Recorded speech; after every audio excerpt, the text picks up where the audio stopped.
Halo guys, kembali lagi bersama saya Rookie Trader. Di channel ini, kita akan membahas segala sesuatu yang berhubungan dengan market kripto dan blockchain, mulai dari news sampai makroekonomi. Kita juga akan charting Bitcoin dan Ethereum untuk melihat potensi pergerakan market ke depan. Kalau kalian punya request altcoin apa yang mau kita bedah chartingnya, silahkan tulis di kolom komentar ya. Langsung aja kita mulai. Headline hari ini, drama The Fed semakin panas. Drama antara Donald Trump dan The Fed semakin panas ini bukan cuma soal pemecatan Lisa Cook, tapi ambisi besar Trump untuk mengubah struktur The Fed. Trump ingin kendalikan The Fed. Trump secara terbuka menyatakan ia ingin menempatkan orang-orangnya untuk memiliki majority di Dewan Gubernur The Fed. Tujuannya jelas untuk mempengaruhi kebijakan terutama soal suku bunga yang menurutnya harus turun. Target berikutnya Jerome Powell. Trump mengisyaratkan ia ingin kepala The Fed, Jerome Powell, segera keluar dari jabatannya. Ini menunjukkan target Trump bukan hanya Lisa Cook, tapi seluruh kepemimpinan The Fed. Perang hukumnya ini akan dimulai ya. Pengacara Lisa Cook sudah mengumumkan akan menggugat pemecatan ini. So it's a legal battle now. The Fed juga menegaskan akan mematuhi putusan pengadilan apapun. Nah, calon penggantinya ini udah ada ya. Kalau misalnya dari Donald Trump itu bilang namanya itu adalah Stephen Miran dan David Malpass gitu. Nah, untuk selanjutnya kita bisa lihat di sini ada US Treasury buyback. Apa ini US Treasury buyback? Jadi US Treasury ini adalah Departemen Keuangan US yang membeli kembali utangnya sendiri. Dampaknya, aksi ini menambah likuiditas ke pasar. Artinya uang tunai kembali ke tangan para investor yang bisa dipakai untuk membeli aset lain. Bisa saham, bisa kripto. Nah, ini kita bisa lihat besaran jumlahnya itu ada 4 miliar dolar US. Lalu selanjutnya di sini ada 2-year US Treasury yield itu sempat turun ke angka 3,65%. Apa itu? Yield sendiri ini adalah imbal hasil yang didapat investor dari obligasi pemerintah US. Yield sering jadi barometer ya ekspektasi pasar terhadap kebijakan The Fed. Kenapa bisa terjadi penurunan ini? Jadi pasar memprediksi The Fed akan memangkas suku bunga lebih cepat.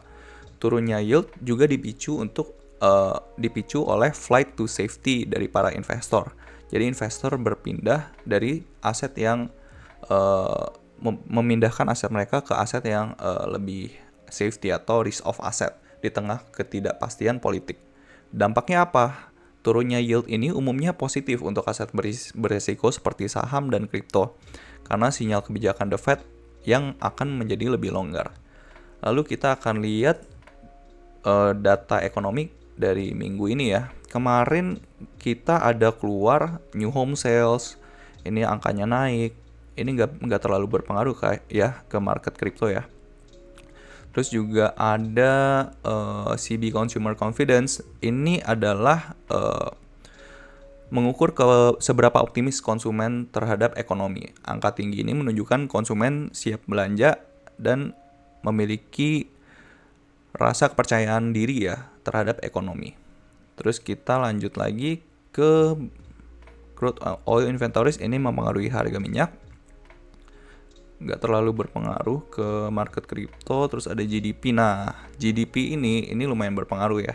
Angkanya previousnya ini ada di minus 0,5%. Lalu forecastnya di 3%. Ini menunjukkan adanya kenaikan. Terus ada initial jobless claims. Angkanya dari 235.000.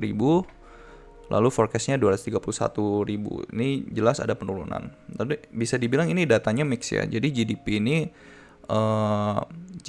itu adalah Gross Domestic Product. Jadi ini adalah total nilai barang dan jasa yang diproduksi suatu negara. Jadi ini adalah indikator utama kesehatan ekonomi. Kalau misalnya angkanya naik, ini bisa dibilang ekonomi US itu baik gitu ya, dalam keadaan yang sehat. Jadi kita mesti lihat nanti hari Kamis nanti jam 7.30 malam kita perlu mantau nih actualnya nih angkanya berapa. Kalau misalnya angkanya naik bisa jadi the Fed bisa kembali hawkish gitu.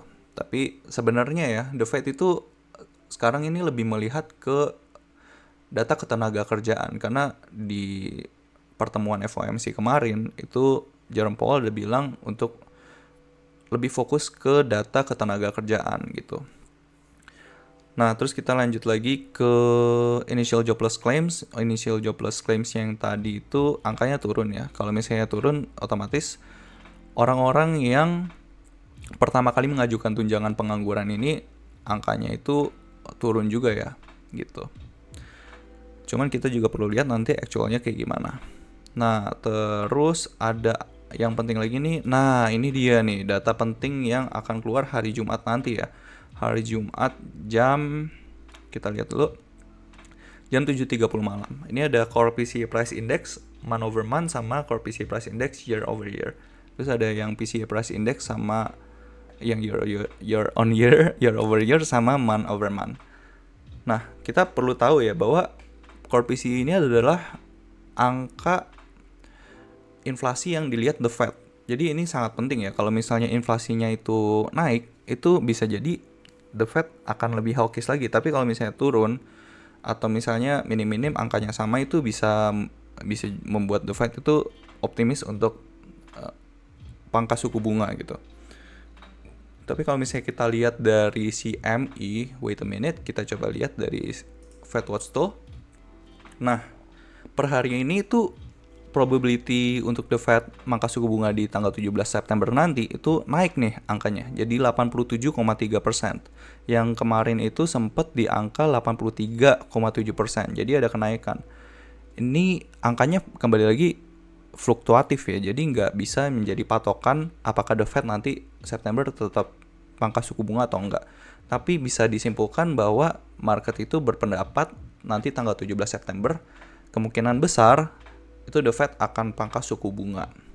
Untuk naikin suku bunga sih nggak mungkin ya, karena menurut saya pribadi Donald Trump itu memiliki kebijakan untuk membutuhkan suku bunga ini untuk turun gitu. Jadi dia nggak mau justru the Fed menaikkan suku bunga. Plus suku bunga US itu udah tinggi selama udah lebih dari 3 tahun ya. Jadi suku bunganya itu dijaga tetap tinggi untuk jangka waktu yang lama, karena inflasi kemarin itu dari tahun 2022 ya itu naik dan tinggi banget gitu, dampak dari COVID-19. Nah, sekarang kita akan ke charting Bitcoin. Untuk charting Bitcoin yang pertama kita bisa lihat di sini, Bitcoin itu kemarin penutupan marketnya, closing marketnya itu hijau ya, tapi belum mampu untuk kembali ke range atas ini nih. Jadi ini lumayan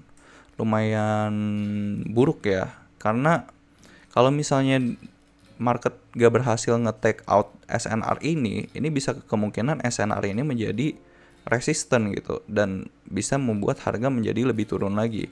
Jadi lebih turun lagi kemana? Sebenarnya bisa kembali ke angka 107. Nah, tapi nanti kita perlu lihat juga dari lower time frame-nya ya. Nah, di lower time frame kita bisa lihat di sini.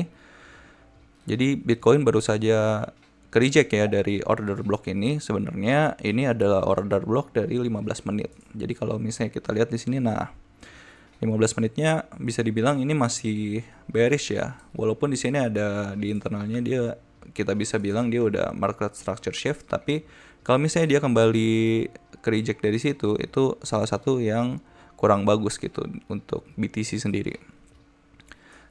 Perlu kita lihat kalau misalnya dia berhasil nge-take out high point ini lebih bagus ya kalau misalnya dia berhasil take out high point ini menjadi lebih bagus gitu. Kalau misalnya dia cuman di sini dia nge-sweep doang terus habis itu ke reject lagi, nah ini bisa jadi indikasi bahwa Bitcoin bisa bikin lower low gitu.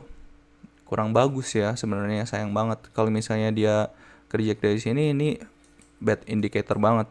Cuman balik lagi seperti yang kemarin gue bilang, Bitcoin itu punya habit yang selalu melakukan fake out gitu sebelum melakukan rally. Kita bisa lihat di sini, gue hilangin dulu. Nah, kita lihat dari sini ya, secara weekly. Gue pengen tunjukin ke kalian ini. Sebelum Bitcoin rally, dia sering banget Oke, langsung kelihatan ya. Langsung kebuka lagi drawingnya. Gua ini dulu deh. Nah, kalian bisa lihat di sini dia melakukan fake out setiap kali mau rally. Ini dia turun dulu, mantul, nggak langsung terbang. Dia akan retest dulu, terus habis itu baru mantul kencang. Terus habis itu di sini juga sama. Dia mantul kencang, dia konsolidasi, fake out atas, fake out bawah, terus habis itu baru kencang. Ini juga bisa kita lihat di sini dia konsolidasi, terus habis itu fake out di sini, retest, terbang. Di sini juga fake out, retest, bahkan ini fake outnya dalam banget ya, terbang. Ini juga fake out, terbang. Apakah di sini fake out dan terbang, kita perlu lihat nanti pas lagi penutupan candle di weekly. Nah, sebenarnya dari daily-nya ini indikasinya kurang bagus karena dia closing candle-nya ini di sini gitu. Di bawah dari previous low. Ini sebenarnya kan previous low-nya lumayan lumayan krusial ya karena dia berhasil menciptakan higher high di sini. Walaupun higher high-nya coba kita lihat dulu ya. Higher high-nya berhasil nggak sih closing di atas higher high ini? Nah, ini sebenarnya closingnya ini nggak terlalu valid ya karena dia closingnya benar-benar tipis banget. Tapi kalau misalnya itu dihitung sebagai closing yang valid, otomatis ini udah menjadi higher low-nya gitu. Jadi higher low di sini ini tuh udah nggak dipakai lagi. Jadi pakai higher low-nya di sini, makanya gue di sini tulisnya di sini market structure shift gitu. Otomatis supply daily-nya pindah ke sini. Nah, kalau misalnya dia di sini aja udah secara daily itu MSS ke bearish, itu kita perlu kita ngelihat dia nge-take out high point ini gitu. High point ini supaya bisa dibilang daily itu back to bullish lagi atau minim banget dia bisa nge-take high point ini yang sejalan juga sama high point secara 4 hour dan 1 hour ya. Oke, kita lanjut lagi ke Ethereum lagi. Ethereum. Nah, justru di Ethereum ini kelihatan lebih bagus ya. Kenapa gue bisa bilang lebih bagus? Karena low point ini masih terjaga banget. Sedangkan kalau misalnya kita lihat BTC tadi, coba kita balik lagi ke BTC ya. Nah, BTC ini low point ini tuh ke take out, ini juga ke take out. Sedangkan Ethereum itu low point ini bikin higher low baru. Lalu bikin higher low, kemungkinan ini adalah higher low baru gitu.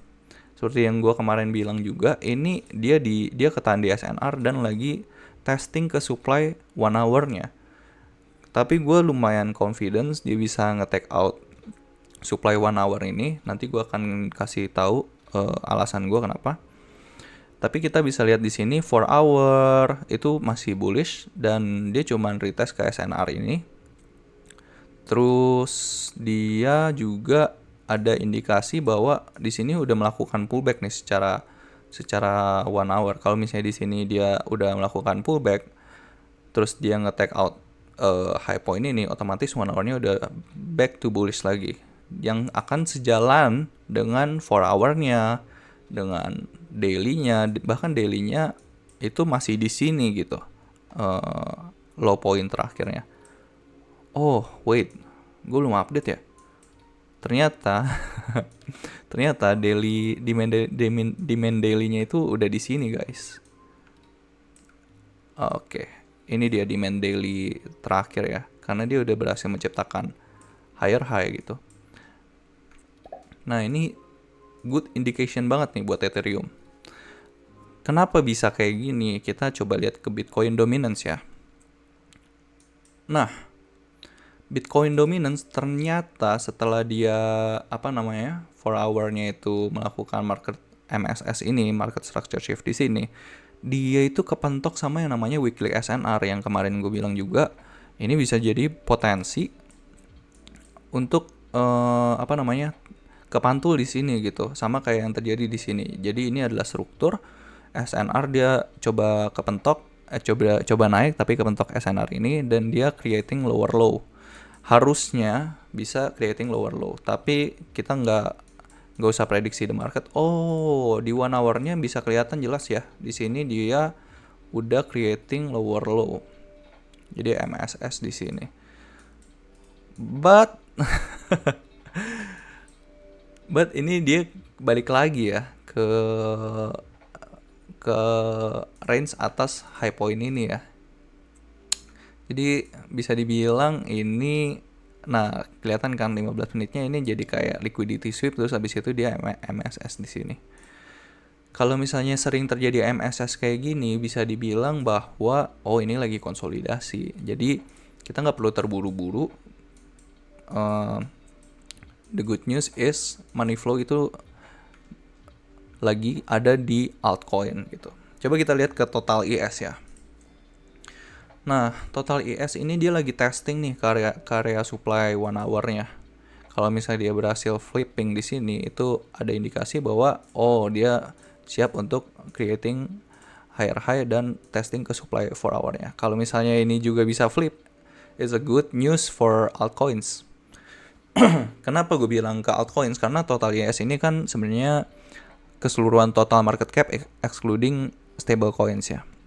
Nah, market cap ini dia naik terus, sedangkan BTC dominance-nya itu turun. Jadi bisa dibilang money flow-nya itu lagi nggak di Bitcoin, tapi lagi ke altcoins gitu. Tapi kita perlu hati-hati juga ya, karena di sini ini walaupun kayak gini gitu, ini ada liquidity sweep. Kalau misalnya ini dia creating higher high, itu pergerakannya bisa sangat kencang gitu. Karena kita bisa lihat di sini dia udah ada liquidity sweep dulu ya sebelum dia terbang. Tapi ini reasonable area sih buat mantul, karena pertama dia lagi ada di SNR, terus dia juga kalau misalnya kita lihat secara daily itu, kita lihat ya di sini ya. Ini kan demand daily terakhir nih. Nah, pergerakan ini kan higher low, higher high. Pergerakan ini itu di area diskonnya OTI, secara OTI. Nah, ini ada di sini yang gue bikinin kotak di sini. Jadi sebenarnya very reasonable ya untuk dia bisa mantul di sini gitu. So overall still bullish for total IS. Untuk total 2-nya sama, dia lagi testing ke area supply 1 hour-nya. Cuman ini bisa kita bilang rejection-nya itu minim banget ya. Ini kalau misalnya kayak gini, gue confident sih dia bisa break out supply 1 hour ini, terus bisa testing ke area resistance ini gitu. Tapi gue nggak mau terlalu banyak opium, semoga aja bisa beneran terjadi. Total 3, nah kita lihat nih total 3 ada yang menarik nih. Dari sini kita bisa lihat total 3 justru udah breakout duluan ya dari supply 1 hour-nya ya. Nah, total 3 IS ini adalah total market cap crypto excluding BTC dan Ethereum. Jadi excluding BTC dan Ethereum tuh bisa dibilang ya altcoins gitu. Selain BTC dan Ethereum, ini dia udah melakukan market structure shift nih di sini. Ini bisa dibilang dia udah MSS.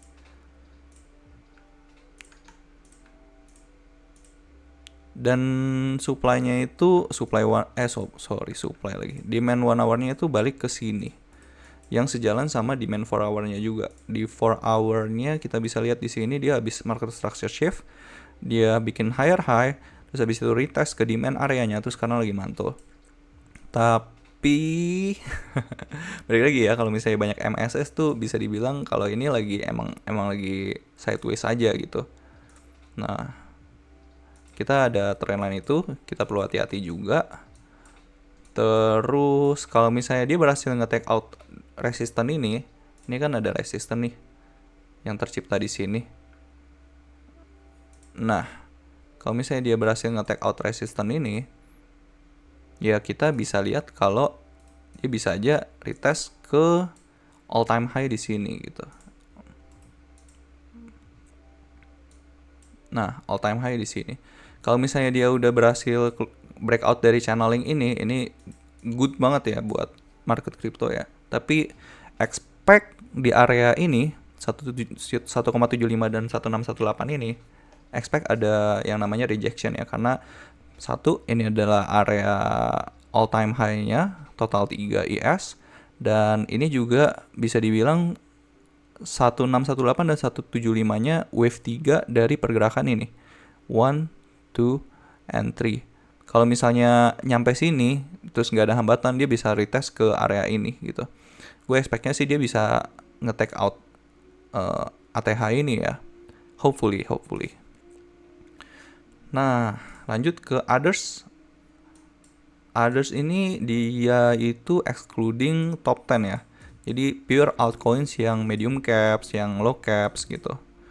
Di sini kita bisa lihat kalau dia tuh berhasil closing di atas demand 4 hour dan 1 hour-nya.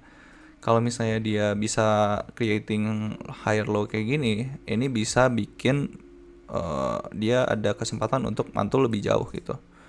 Bahkan di 5 minutes-nya sebenarnya dia masih belum, udah deh, dia udah breakout tapi belum se-confidence itu. Kita perlu dia lebih confidence lagi untuk breakout lalu retest untuk seenggaknya mencapai level high point ini dulu gitu. Nah, seperti itu dulu gambaran besar dari altcoins dan cryptocurrency hari ini.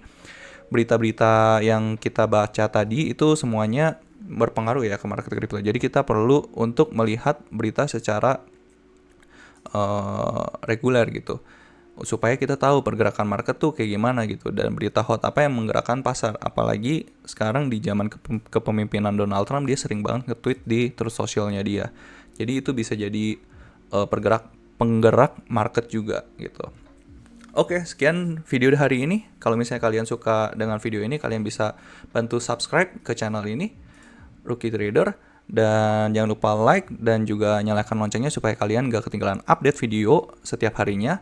Terus juga kalau misalnya kalian butuh atau mau untuk request altcoin apa yang mau dibahas di charting gitu, kalian bisa komen aja di kolom komentar di bawah. Dan juga kalau misalnya kalian pengen request materi seputar trading, misalnya risk management atau misalnya technical analysis, kalian juga bisa request di kolom komentar di bawah. Thank you guys, see you in the next video. Bye bye.